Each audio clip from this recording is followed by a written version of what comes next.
Good evening friends. मैं Sandeep Singh, welcome to my YouTube channel Sandeep stock vision. आज जो मैं बात करने वाला हूं कि भाई निफ्टी आज ने रैली क्यों दिखाया, क्या निफ्टी का रैली आगे भी ये बरकरार रहने वाला है, उस पर भी मैं बात करूंगा।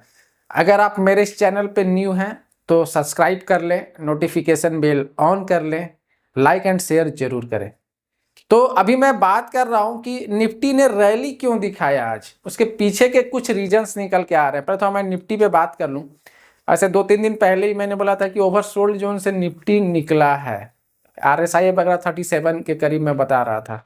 2-3 दिन वीडियो पे जो मैंने बनाया था उस पर मैंने बोला था। तो अभी ये रैली क्या बरकरार रहने वाला है, क्योंकि मार्केट जो सपोर्ट लेवल से ऊपर आया तो ये पॉजिटिव इंडिकेशन। मैं जैसा बात कर रहा था 22,550 के ऊपर अगर निफ्टी दिखाएगा तो एक लेवल 22,700 से 800 का रेंज दिखा सकता है।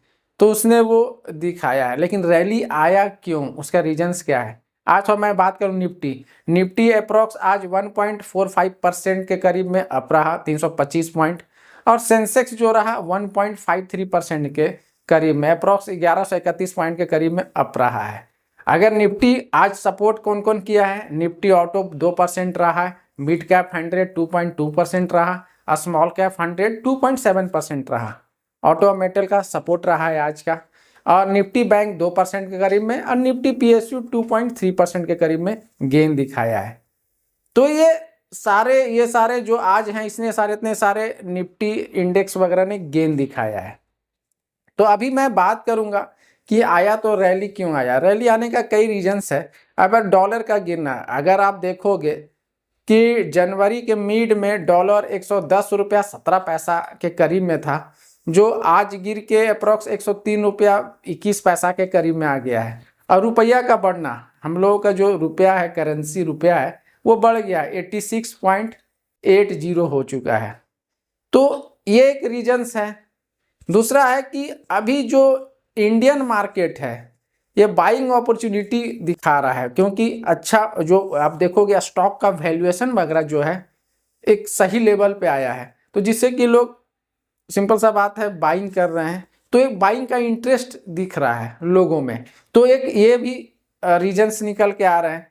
प्लस टेक्निकली सपोर्ट तो है ही कि भैया, लेकिन ये जो टेक्निकली बता रहा है कि नहीं, अभी और भी आगे दिखा सकता है। अगर निफ्टी की मैं बात कर लूं तो 22,800 का लेवल अगर सस्टेन करेगा तो 22,900 से लेके 23,000 तक का अगर प्रॉफिट बुकिंग आएगी तो फिर 22,550 का सपोर्ट रेंज है, और नीचे की ओर दिखाएगा तो 22,350 तक का दिखा सकता है।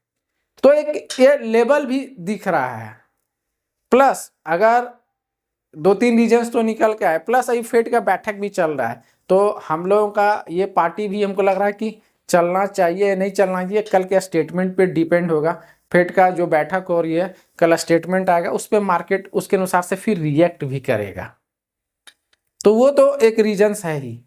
प्लस अगर आप देखोगे कि जो डेटा वगैरह भी बता रहा है, ग्लोबल इफेक्ट जिसको कह सकते हैं, ग्लोबल मोमेंटम अच्छा रहा।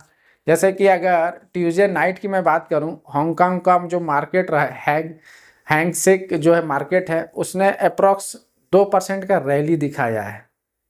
जो इंडेक्स है उसका 2% का रैली, जो 3 साल के उच्चतम स्तर पर पहुंच गया है ये रैली। प्लस निकाई 1.5% ने गेन दिखाया है। और यूएस का जो मार्केट था ट्यूसडे नाइट का, आप देखोगे अचानक स्टेबल रहा। तो ये भी एक पॉजिटिवनेस का, अगर यूएस का जो टैरिफ प्लान है जो लाने वाला है, वो तो अप्रैल में अब लाएगा, अप्रैल फिर उसके अनुसार से मार्केट उस पर रिएक्ट करेगा। तो जब ये पॉजिटिव आता है ग्लोबल भी, तो इन्वेस्टर्स में एक मोटिवेशन लेवल हाई होता है। जब मोटिवेशन लेवल हाई होता है तो मार्केट उसके अनुसार से रिएक्ट करता है, उसके अनुसार से दिखाता है। एक तो ये हो गया। प्लस रसिया यूक्रेन का मैटर भी है। रसिया यूक्रेन का अगर ट्रंप ने तो अभी समझौता के लिए बुलाया है, रसिया तैयार हुआ है। अगर ये दोनों युद्ध बंद करते हैं तो ग्लोबल भी इफेक्ट पड़ेगा, जिससे क्या होगा, आप देखोगे एनर्जी सेक्टर में डिमांड्स वगैरह बढ़ सकती है। अगर ये दोनों युद्ध विराम की ओर तैयार होते हैं तो एनर्जी सेक्टर की ओर डिमांड बढ़ेगा। तो एक ग्लोबल अच्छा, मतलब कह सकते हैं कि पॉजिटिव अच्छा होगा, ग्लोबल अच्छा इम्पैक्ट डालेगा निफ्टी पे, मार्केट पे, उसके अनुसार से मार्केट भी रिएक्ट करेगा। एक पॉजिटिव फिर आएगा कि नहीं, पॉजिटिवनेस आया कि युद्ध विराम अब रुका है। तो एक ये रीजन्स भी निकल के आ रहे हैं, plus US dollar plus buying opportunity. और चाइना का मैं बात करूँ थोड़ा चाइना पे भी, कि चाइना में अभी जनवरी फरवरी का उसने एक डेटा दिखाया है, पेश किया है। उसमें क्या है, वो घरेलू जो अपना घरेलू उत्पाद है जिसको कह सकते हैं घरेलू उत्पादों को जिसको कह सकते हैं कि डिमांड वगैरह बढ़ा है, वो घरेलू पर ज़्यादा फोकस कर रहा है। क्यों, यूएस डॉलर अभी गिरा है तो वो घरेलू पर ज़्यादा फोकस कर रहा है। उसका इकोनॉमिक जो डेटा आया है उसके अनुसार से उसने पॉलिसी भी जो क्रिएट किया है, तो वो एक रीजन्स निकल के आ रहे हैं जो पॉजिटिवनेस की ओर ले आ रहा है इन्वेस्टर्स को। नहीं कि अभी डेटा वगैरह अच्छा है, उसका घरेलू डिमांड बढ़ा है, उसका घरेलू डिमांड बढ़ा। देखिए मेटल का डिमांड बढ़ गया, जिसमें हिंडाल्को 2% गेन दिखाया, हिंडाल्को का मेटल में। प्लस अगर कमोडिटी में देखो तो कमोडिटियों का भी डिमांड बढ़ गया है। तो एक रीजन्स ये भी निकल के आ रहे हैं कि चाइना का भी ये रीजन्स है। तो ये सारे प्लस अगर आप देखोगे, मैं डेटा पर भी बात कर लूँ, KFI ने अप्रॉक्स 17 बिलियन का उसने निकासी किया है इंडियन मार्केट से।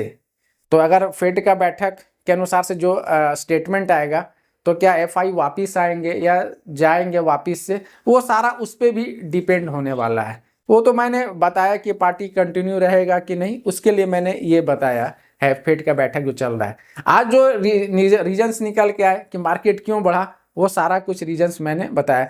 प्लस यूएस का सेल्स डेटा भी आ रहा है कि यूएस का सेल्स डेटा ऑन एवरेज 0.2% हुआ है। जो आप देखोगे तो जैसे कि न्यूयॉर्क वगैरह में फैक्ट्रीज वगैरह जो लगते हैं, वहाँ पे जो ग्रोथ वगैरह है थोड़ा धीमा हुआ है। तो क्या रीजन से रिसेशंस आने वाले संभावना में बढ़ सकती है या कम हो सकती है? जब डेटा वगैरह अच्छा आता है, घरेलू डिमांड वगैरह अच्छा होता है, तो रिसेशन की संभावनाएं कम हो जाती है जब डेटा वगैरह पॉजिटिवनेस आने लगता है। तो आज भी देखो कि जैसे STT वगैरह का कलेक्शन वगैरह अच्छा हुआ है, तो पॉजिटिवनेस हर तरफ से पॉजिटिवनेस आया था, इस कारण से आज इंडियन मार्केट ने रैली दिखाया है। तो ये सारे रीजन्स निकल के आ रहे थे जिसको मैंने टिच किया है और आप लोगों को बताया है। अगर आप मेरे इस चैनल पे न्यू हैं तो सब्सक्राइब जरूर कर लें, लाइक एंड शेयर जरूर करें। फर्दर फिर मैं नए डेटा और नए स्टॉक्स, टुमारो मैं जो स्टॉक्स बनाने वाला हूँ, बात करने वाला हूँ कि कौन सा ऐसे स्टॉक्स हैं जो ब्रेकआउट दिख रहे हैं। यस्टरडे मैंने जो स्टॉक्स बनाया था GMR एयरपोर्ट पे, तो आप पुराना वीडियो में जाके देख सकते हैं, मेरे इस चैनल पे वीडियो बना हुआ है, उस पर जाके देख सकते हैं, पुराना वीडियो है यस्टरडे का। तो इसी तरह बात करता रहूँगा। Thank you for watching. Further मैं नया स्टॉक्स और डेटा जब भी लाऊंगा और आप लोगों को अपडेट करता रहूँगा मार्केट्स के बारे में।